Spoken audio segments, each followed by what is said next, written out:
Matt Powell, Kent Hovind, Ray Comfort, all fellows that many non-believers scoff at when they make claims that there's a God, or that they hate Marvel. Yeah, I'm looking at you, Powell. But did you know that there are more of them? Specifically, the Hovinds. SpongeBob whacking theist Kent Hovind has a son called Eric. A boy ape stands up and he's like, I ain't gonna be an ape no more. A girl ape stands up and she's like, me neither. And in this video, he's going to blow our minds.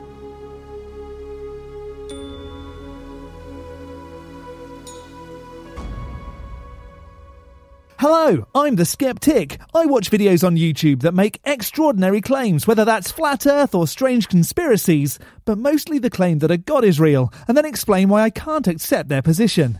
Before we get into today's video, please do subscribe, hit that bell notification to be alerted for my next video, and drop a like. That would be superb. In this God Squad video, Kent Hovind's son, Eric, has something that will blow an atheist's mind. At this point, the only thing that will blow my mind is Eric convincing his dad his position of asserting a God that he hasn't actually demonstrated isn't the right way to be. But I doubt that's going to be what happens here. I love talking to skeptics. I truly love them and love engaging with them. So I read a lot of skeptical information from skeptics and things like that. I think of Brad Pitt. Now, I'm not sure where he's at now, but a couple years ago, he said, I'm probably 20% atheist, 80% agnostic. I don't think anyone really knows. You'll either find out or not when you get there. Until then, there's no point in thinking about it. And I go, I don't know. That sounds like a really bad way to go. Say, don't even think about it. You'll find out when you get there. It's like, because if Christianity is true, then right now, this life, you listening to me, this is your opportunity to find out what's true and what's not true. Well, diving right in there, Brad Pitt kind of alluding to the atheist wager, which is a fun and probably not so serious spin on Pascal's wager, where Blaise Pascal suggests it's better to believe in a God, and if there isn't one, you've lost nothing. Well, sorry, Blaise, many of us non-believers disagree. What if you worship the wrong God and you spent all that time doing things in the name of the wrong deity? At least with the atheist wager, you live a good life and you do good things, and if there was an afterlife and a floaty sky man governing it, it wouldn't be mad at you because it didn't give you good enough reason to believe in it and you still weren't an awful human. This is the time when you make the decisions for where you're going to end up in the next life. Though you'd have to demonstrate there even was a next life. If there's no reason to think that there is an afterlife, there's no reason to do the things that might get you there. Instead, it's better to do good things to make the time you know you definitely have that much better. George Clooney said, I don't believe in heaven and hell. I don't believe in God. All I know is that as an individual, I won't allow this life, the only thing I know to exist, to be wasted. I read that and I go, oh, it just kind of saddens me because once again, I appreciate that he doesn't want this life to be wasted. But to deny the reality of God is foolishness. To deny something that's never been demonstrated is foolishness? How? Would it be foolish of you to not accept the claim that there's a fully functional lightsaber in my backpack without me demonstrating it in any way? No. An extraordinary claim like that would require extraordinary evidence. But since we're here to have our minds blown, I'm ready to find out why it's foolish. You want to deny evolution and live in your world that's completely inconsistent with everything we observe in the universe, that's fine. He said, but don't make your kids do it because we need them. We need scientifically literate voters and taxpayers for the future. We need engineers that can build stuff and solve problems. Now, when I read this, I can't help but think of the logic of his comments here. And I want to look at the history of science here in just a minute. Maybe, just maybe, you can't help but want to question it because everything he said goes against the floaty sky man you still haven't demonstrated. Blow my mind, Eric, please. I mean, to say that you got to have people that believe in evolution because otherwise you can't build stuff, you can't solve problems. Maybe you need to clear your ears out, Eric, or at least open your mind. He said scientifically literate, not evolution. Is this the problem? Do the Hovinds just hear the word science and immediately think it's evolution? Science isn't just about evolution, Eric. I cannot understand him. That's incredibly absurd. Isn't it just? That's a real slap in the face to every engineer, every architect, every designer that believes in the authority of the Word of God, that believes in the deity of Christ, and rejects the evolution worldview based on science and based on Scripture. Engineers and architects use an evolutionary worldview to design and build things. Maybe my mind will be blown, but for the wrong reasons, Eric. How does believing in a god make an architect design buildings better? How does believing in a deity make an engineer better at engineering? Does using scientific, and by scientific I don't just mean evolution, does using scientific methods, however, make doing those things easier? And rejecting science because a book that has never been demonstrated to be the word of a god tells you to, well, that's silly. I mean, do you check the bridges that you drive over to find out if they were built by a creationist or an evolutionist? Take a shot every time Eric misuses the context for the word evolutionist. In fact, don't. I don't want you to get drunk before the end of the video. It's irrelevant, isn't it? Because science is science. The late Christopher Hitchens said, the duel between Christianity and atheism is the most important in the world. And there really is, we realize this, there really is a battle taking place. The real battle is not just an intellectual battle. The real battle is for the heart of mankind, for the souls of people. Battling for something that hasn't been demonstrated? How about this? I'll challenge you to a duel, Eric, for the ownership of all the rainbow giraffe waste at the end of my garden. I imagined the waste into existence, and Lisa the rainbow giraffe made it clear to me through signs that I interpreted a certain way that she no longer wants that waste, and it's mine to do with what I want. So if you want it, come and duel me. Which is about the same as battling to save someone's soul. Now the Bible tells us in 1 Peter chapter 3, verse 15, that you and I are to be ready to give an answer. Please, no, not the Bible. Blowing my mind won't ever involve the Bible. That's where we get the word apologetics, to give a defense of the faith. Be ready always to give an answer. In the Greek language, to give an answer, that phrase right there is the Greek word apologia. And that's where we get the word apologetics from. Life just made way more sense. Give an answer to every man that asketh you of the reason of the hope that's in you with meekness and fear. You and I are commanded to be able to give an answer to everybody. Everybody. Now, you may think, like I used to think, well, if I'm not a biologist, I can't answer the biologist. And if I'm not an astrophysicist, I can't answer the astrophysicist. Now, you got to realize, God is calling us to answer everybody. Even if that answer is just random word salad that makes zero sense. And don't lump me in that, Eric. I care about what's true, not what I can imagine into filling the gaps. I definitely wouldn't want to tell someone who has studied a science for decades that they're wrong because my book doesn't agree with it. How ludicrous. To be able to give an answer for the reason of the hope that's in you. What is the reason of the hope? Why do you have hope when others have no hope? What does that have to do with anything? I hope you get to blowing my mind soon. When you really come down to the end of life and everything is meaningless, everything means nothing. Do you need me to fill your glass up, Eric?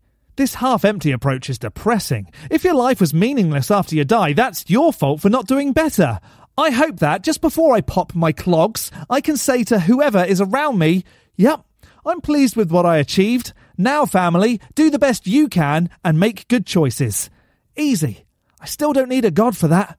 Then Eric goes on to say that he went onto a talk show with Tom Hartman, who suggested that teaching creation is borderline child abuse. That's quite the claim.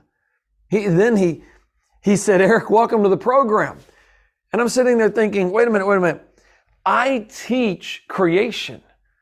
He's claiming that teaching creation is going to kneecap our children in science and that it's borderline child. He's accusing me of being a child abuser. Now, Paul, I don't think you, but I know many other atheists would say, yeah, that's child abuse. And when I went on his program, I had to stop and I had to say, Tom, listen, I'm really confused by what you're saying here, because teaching children that there is a God, that they're going to be held accountable to, that they are incredibly designed, look around, and there is right and there is wrong, that's not child abuse. Well, Actually, let's just stop this supposed mind-blowing for just a second. Teaching kids things you can't actually demonstrate isn't the best now, is it? You're teaching kids that believing in something without actual testable and repeatable evidence is a good way to approach life. Bad beliefs can lead to bad behaviours. Is it better to teach what is right or what you hope is right? If you do bad, you will spend eternity being tortured. If you do good, and by good I mean the things that are described as good in a book that also hasn't been demonstrated to be the word of any god, if you do good, you may live forever. I'm one of the fortunate ones that was never really taught that there was a hell, so I couldn't do justice to this point. But I have many atheist creator friends who believe that what they were taught when they were younger was mental abuse. However, telling boys and girls, hey, there is no God, there are no moral absolutes, you can do whatever you want, and then turning around and punishing that child when they do something wrong, that is emotional and psychological child abuse. I would not want to be a child in the Hovind house. I'm only a step-parent, but in our house, we don't say there is no God. We say we're not convinced. We teach asking questions and finding answers and saying, I don't know when needed. If mistakes are made, we discuss why these things aren't beneficial to the household or to the well-being of ourselves and the rest of humanity, and then come up with ways to do better. Please tell me where there's child abuse there, Eric.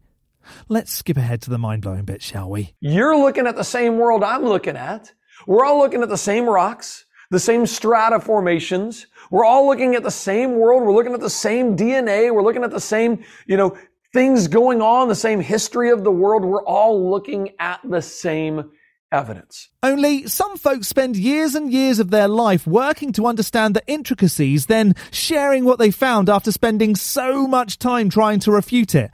And others make massively incorrect assumptions because of something that has never been demonstrated written in a book. We bring in evidences for the Bible, and I'm all for these amazing evidences of the Bible. We could talk about fulfilled prophecy, how things written thousands of years before they happened actually came true. If this is the mind-blowing part, I'm more than a little disappointed.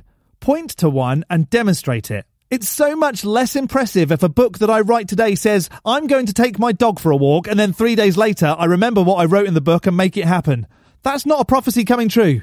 That's me doing something that's written down. Things that are not self-fulfilling in their prophecies, Jesus couldn't have said, I got an idea. I'm going to be born in Bethlehem just to fulfill the prophecy of being born in the house of bread, the Bethlehem, which means house of bread. How is that a prophecy? Children have been birthed into existence for millions of years. A child being born in a place isn't exciting either. And even if it was specific that the child would be called Jesus, who's to say the parents of a child hadn't heard a story and gone, I like that name. Maybe we could call our kid that. Nothing about this is spectacular, Eric. My mind has never been less blown. He then goes down his list of evidence for the Bible, which has been discussed so many times, my brain might actually implode. I actually could do with an exploding brain to undo all this damage. Then he gets to a point where he says this absolute belter. It's not like they've got more evidence against God than we have for God. Probably one of the greatest evidences that they use, I'm not going to go into this in detail, but one of the greatest things they think they use is evil and suffering. Probably one of the things they use is evil and suffering. Instead of assuming what non-believers would say, just ask, hey Eric, ask me. Well, evil and suffering are evidence against God. I've got my evidence. Look at all the evil and suffering in the world. I would just say I'm not convinced that there's a God. Evil and suffering in the world doesn't convince me either way. Sorry. Thanks for that, straw man, but I don't care what you're saying. Stop and think about that. Hey, Eric, maybe take your own advice sometimes. What worldview can make sense of evil and suffering? I mean, does the Buddhist worldview make sense of that? No. According to Buddhism, it's karma. What goes around comes around. All those people that got hurt in the earthquake or the tsunami, they had it coming because of something they did in a past life. You can't take Hinduism. Hinduism says, it's not really happening. You need to just meditate. You're not really suffering. You need to reach the state of nirvana where there's no distinctions and you realize this whole world is an illusion. I mean, does that do any good when you're standing by the bed of a child that's dying of cancer?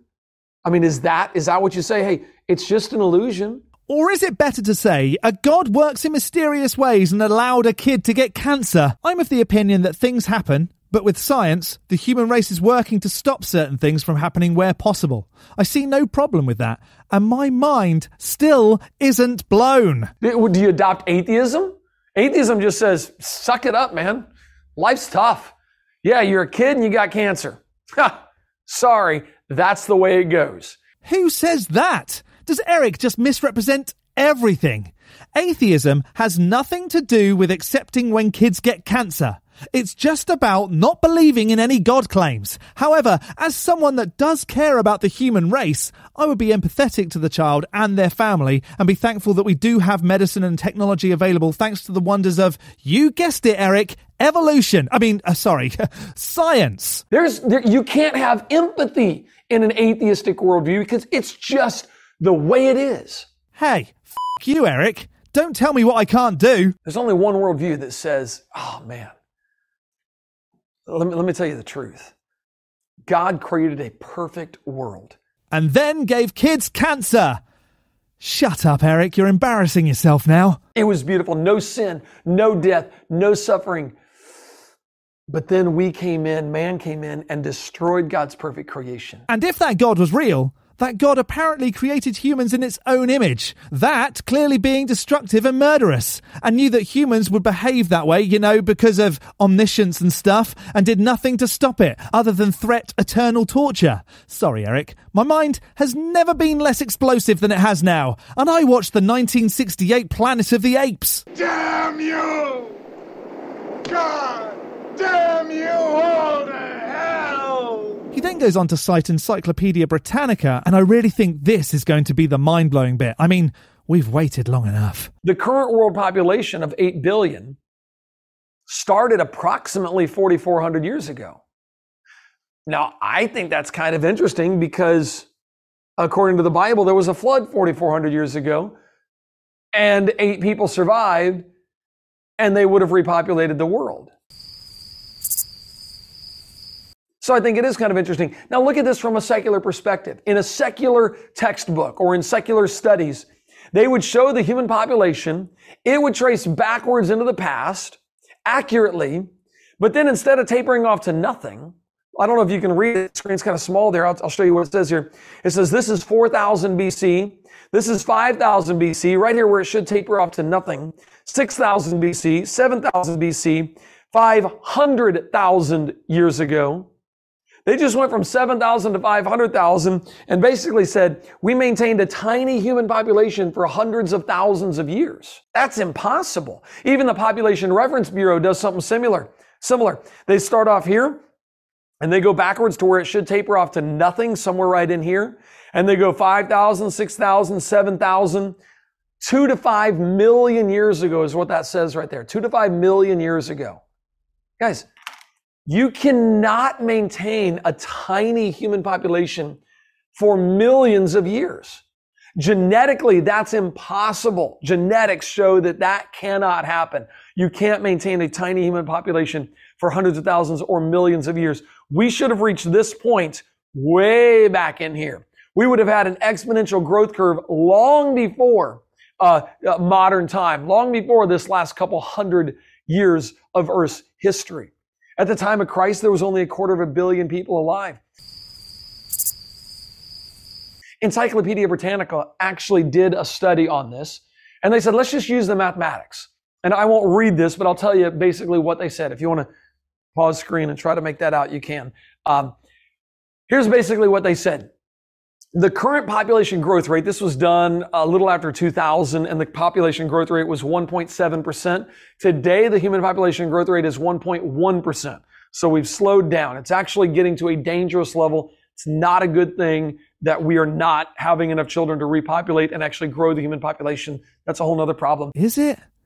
With almost 8 billion humans on Earth, I don't think we're going extinct anytime soon. But when they did the study, it was at 1.7%.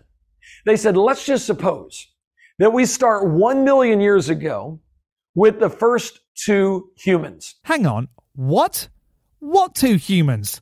There weren't two humans that were the first. There was a point in time that what we refer to as modern humans were different enough from their ancestors after thousands and possibly more generations of minor mutations, genetic inheritance, environmental impact, etc., to be their own species. And I know for sure I butchered that explanation. But sure, carry on. A boy ape stands up and he's like, I ain't gonna be an ape no more. A girl ape stands up and she's like, me neither. If that's really how you think it works, then congratulations.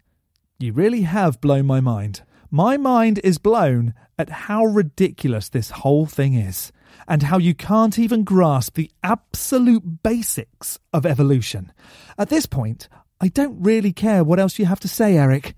And the boy ape and the girl ape happen to be in the same area, in the same continent. They happen to find each other, and he thinks she's hot, and she's like, well, you'll do, okay? They're the first people. They stand up, first human beings.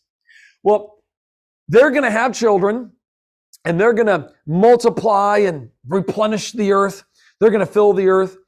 But the rate at which they fill the earth, instead of being what the annual population rate was at 1.7% or today 1.1%, instead of that rate, we're going to slow it down to 0.01%.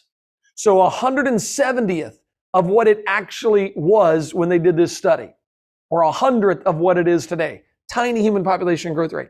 At this growth rate at 0.01%, you would double the number of people every 7,000 years. But only half, let's just say half for now, of those people would be able to carry a child. The age of actually being able to conceive is only a percentage of that lifetime. Maybe not all of those would actually be able to carry to term. Perhaps not all of the children would survive. This is actually the most ridiculous argument ever. And even if it was how it worked, which I'm not saying it is, how would that prove a god? Okay, Eric, I'll give you one more shot at this. Blow my mind. So if a million years ago, where's my million? If a million years ago, we had the first two people, after 7,000 years, you would go from 2 people to 4 people. After another 7,000 years, we've grown from 4 people to 8 people. Now, they're not the same people. They've lived and died, lived and died, lived and died. But the total human population has gone from 2 to now 4 to 8. 7,000 years later, we're at 8 times 2, 16. 7,000 years later, 16 times 2, 34. 7,000 years later, we go 8, 16, 32, 64 is what I meant to say. I said 34. 64, 128. You're going to double the human population every 7,000 years. At that incredibly slow human population growth rate, in 1 million years, you would double the human population 142 times. 2 times 2 times 2 times 2 times 2, 142 times. That's not all the people that have ever lived. That's the people that are alive today in 1 million years. The number you would get when you do 2 times 2, 142 times, the number you would get is 10 to the 43rd power number of people on planet Earth in 1 million years at that incredibly slow growth rate. Wow. It works with numbers, sure. But it's not the same when it comes to organic life, as there are thousands of other factors to take into account. I'm not equipped for this level of absurdity. Do you even understand what you're saying, Eric? Yeah, I didn't think so. He then goes on to say that because there aren't that many people alive today, it proves the Earth is only a few thousand years old. Yeah, I stand by my previous comment about having my mind blown for all the wrong reasons. I think we can leave Eric there before we all get too irritated. But you can see Eric's full video. The link is in the description. What extra things would you add to the conversation? Let me know in the section below. For now, I'm going to tick this off as not even remotely blowing my mind. A big thank you to this month's ticks on Patreon, MISM, Addy Rockart and the absolute lunatic Jimmy, as well as the base ticks. You can become a supporter on Patreon too at patreon.com/theskeptic. The link is in the description. Don't forget to hit the like button and subscribe if you haven't already. From me, the Skeptic, stay safe, keep thinking logically and ask questions. Skepticism is the first step towards truth. See you next Saturday.